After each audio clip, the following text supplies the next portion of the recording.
రాముని చరితమును తెలిపెదమమ్మ ఘనశీలవతి సీత కథ వినుడోయమ్మ.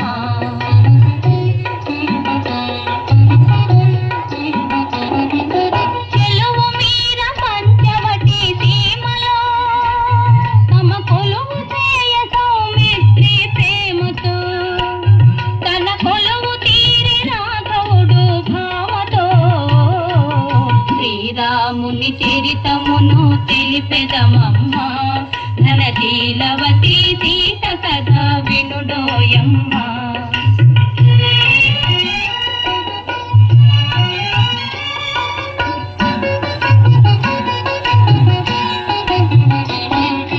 రాముగని ప్రేమగుని రావణు చెల్లి ముక్కు చెవులు కోసి సౌమిత్రి రాగిల్లి రావణు నా మాట విని పంతము పూని మైథిలిని కొనిపోయే మాయలు కన్ని శ్రీరాముని చరితమును తెలిపెదమమ్మ